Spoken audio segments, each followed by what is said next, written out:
ନମସ୍କାର, ଜୟ ଜଗନ୍ନାଥ। ଆପଣମାନଙ୍କୁ ପଣା ସଂକ୍ରାନ୍ତି ଓ ଓଡ଼ିଆ ନୂଆବର୍ଷର ଅନେକ ଅନେକ ଶୁଭେଚ୍ଛା ଶୁଭକାମନା। ପଣା ସଂକ୍ରାନ୍ତି ଯେହେତୁ ଆଜି ଠାକୁରଙ୍କ ପାଖରେ ପଣା ଭୋଗ ହେବ, ତେଣୁ ପ୍ରଥମେ ଗ୍ରାଇଣ୍ଡର ଜାରରେ ଟିକେ ଅଦା, ଗୋଲମରିଚ ଆଉ ଗୁଜୁରାତି ନେଇକି ଗ୍ରାଇଣ୍ଡ କରିଦେଲି। ତାପରେ ସେଇ ଗ୍ରାଇଣ୍ଡର ଜାରରେ ନଡ଼ିଆକୁ ନେଇକି ଟିକେ ଦରବଟାକୁ ବାଟି ଦେଇଥିଲି। ଆଉ ଖଣ୍ଡ ଖଣ୍ଡ ହେବ। ମୁଁ ଦେଖନ୍ତୁ, ପଣା କରିବା ପାଇଁ ବେଲ ନେଇଛି, କଦଳୀ ନେଇଛି, ଛେନା ନେଇଛି, ଆଉ ଯେଉଁ ଗ୍ରାଇଣ୍ଡ କରିଥିଲେ ଅଦା ଆଉ ଗୋଲମରିଚ, ସେଉ, ଆଉ ତା ସାଙ୍ଗରେ ନେଇଛି ଅଙ୍ଗୁର, ଗୁଡ଼, ଦହି, ଛେନା, ଆଉ ଯାହା ବି ଆପଣମାନେ ଫଳ ନେଇପାରିବେ।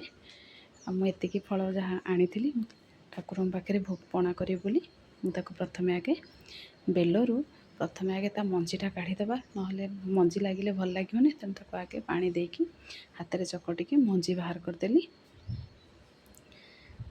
ତାପରେ ସେଥିରେ ମୁଁ ଆଉ ଗୁଡ଼, ନଡ଼ିଆ, କଦଳୀ ଆଉ ଅଙ୍ଗୁର, ସେଉ, ଛେନା ସବୁ ପକାଇଦେଲି।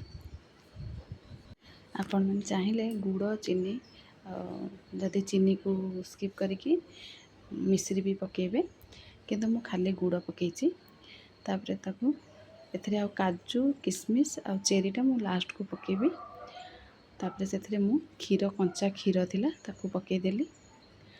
ଦହି ଟିକେ ପକାଇଛି। ତାପରେ ତାକୁ ମୁଁ ହାତରେ ଚକଟି ଦେଇଛି।